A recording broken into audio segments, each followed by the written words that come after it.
건국일에 처음 있는 일이라고 되게 말씀하시는데, 이 예산이라고 하는 게 의회에서 회계 연도가 시작되기 전에 의결이 안 되면 예산이 없는 상태가 됩니다. 네.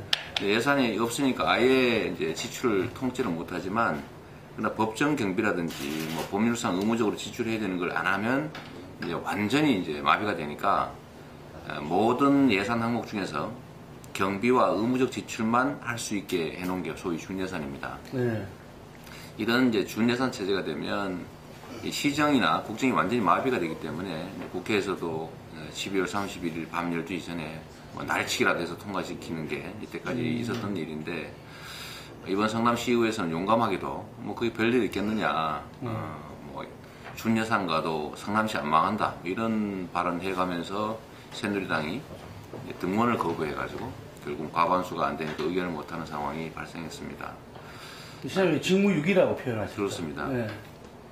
공직자들은 법률이 주어진 의무가 있습니다. 예를 들면 시장도 직무를 해야 되고 의원들도 등원을 해서 이제 의회에 의결을 해줘야 되는데, 의결을 찬성을 하든 반대를 하든 부결을 하든 삭감을 하든 그것은 권한 범위이지만, 과반수 정당이 집단적 결의를 해가지고 불출석을 이제 해버려서 의회가 기능이 마비되게 한 거는 명백하게 형사법적으로 저는 직무유기라고 생각합니다.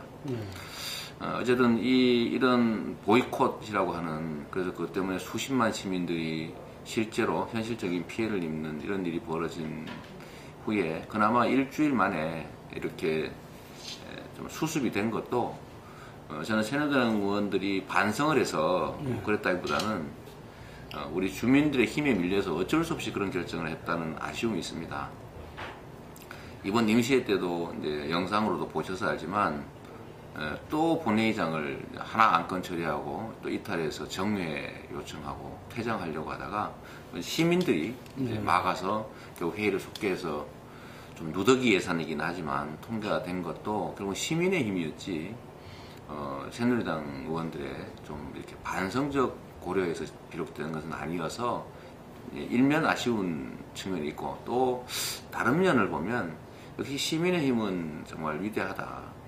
시민들의 참여라고 하는 것이 정말로 시정을 바르게 이끌어가는 힘이다, 이런 것들을 저도 느끼게 되었고, 우리 시민들도 시정에 대한 참여가 필요한 이유를, 또 시정이라고 하는 게 잘못되면 시민들 피해가 온다는 사실들을 깨우치게 된 좋은 계기였던 것 같습니다.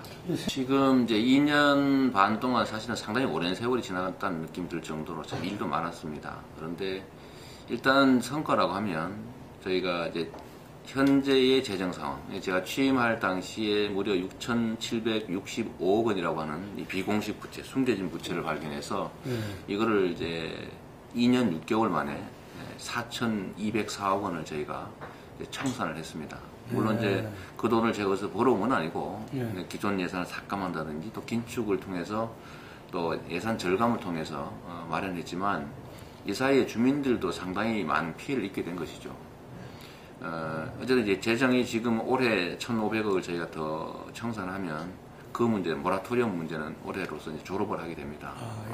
큰 성과라고 저는 자부하고, 이제는 이제 예산이 정상화될 텐데, 그러면 시민들의 살림도 이제 정상으로 돌아가겠죠.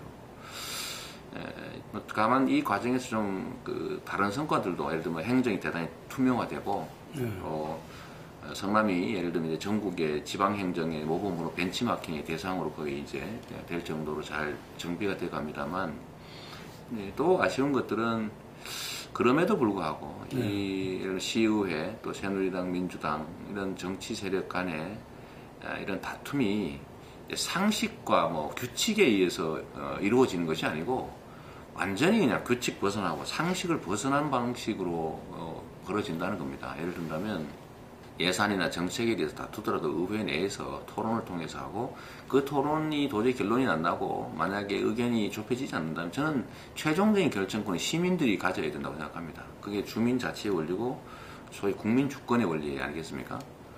그런데 이것들을 계속 공개적으로 토론되기를 원치 않는다는 거예요. 비공식적으로 타협되기를 바라고, 또 이 숫자를 내세워서 예산안 통과를 시켜줄 테니까 뭐 특정 사업, 어떤 사업은 시장이 포기한다고 뭐 대외적으로 선언해라.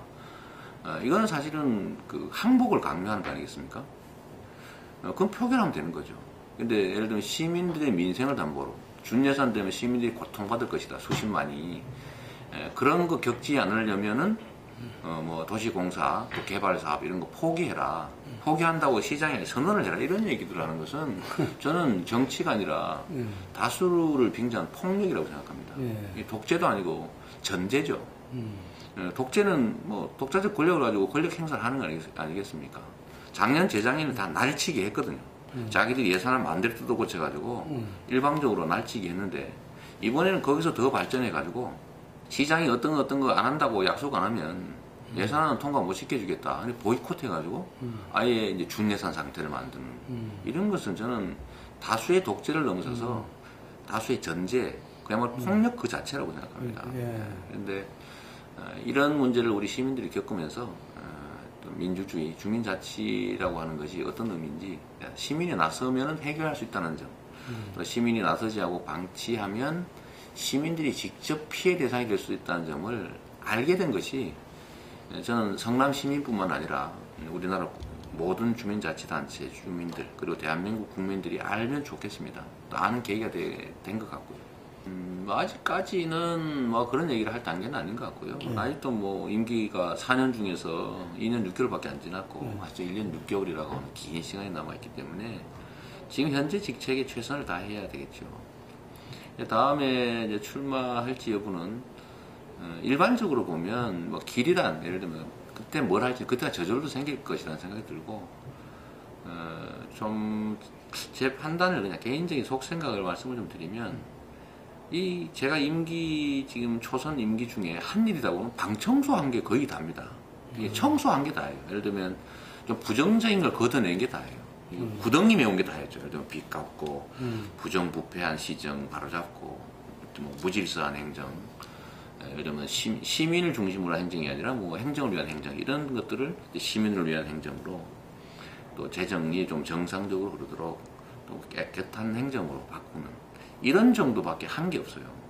그러니까 뭔가 좀 새로운 성과들, 뭐 제가 말씀드린 성과라고 하는 거는 뭐 큰 건물 짓고 뭐 큰 변화를 만드는 게 아닙니다. 예를 들면 시민들이 정말로 시정에 관심 갖고 시정이 정말로 시민들의 복리 증진을 위해서 정말 풀 가동되는 낭비 없이 이렇게 만드는 일들은 한 번도 못 해본 거거든요. 그래서 그런 생각을 하면 제가 가끔 예를 들어 이런 얘기 합니다만 소위 모라토리엄 원인이 됐던 6,765억이라고는 엄청난 그 비공식 부채를 이제 올해로서 거의 다 갚고 나머지는 일부 남은 건 내년에 일부 청산하는 정도가 될 텐데 이 다 청산하고 나니까 제 임기가 끝나는 거예요. 그래서 그게 우리 이제 현실이라 그런 아쉬움. 예를 들면 가용 예산의 거의 대부분을 빚 갚고 뒤치다거리 하느라고 다 투입하고 또 질서를 갖다 정상화하는 예, 막 거의 다 임기와 정력을 다 소모한 게 너무 아깝기 때문에 이런 기초 위에서 뭔가 좀 새로운 출발을 한번 해본다는 측면에서는 뭐 다시 하는 쪽이 맞지 않을까 이런 생각을 합니다. 그러나 뭐 제가 원한다고 되는 것도 아니고 또 일이라고 하는 게 또 안 한다고 또 싫다고 또 뭐 피할 수 있는 것도 아니어서 그냥 시민들의 그 선택이나 또 그때 가서의 상황에 저는 그냥 물 흐른 대로 맡겨놓으려고 합니다.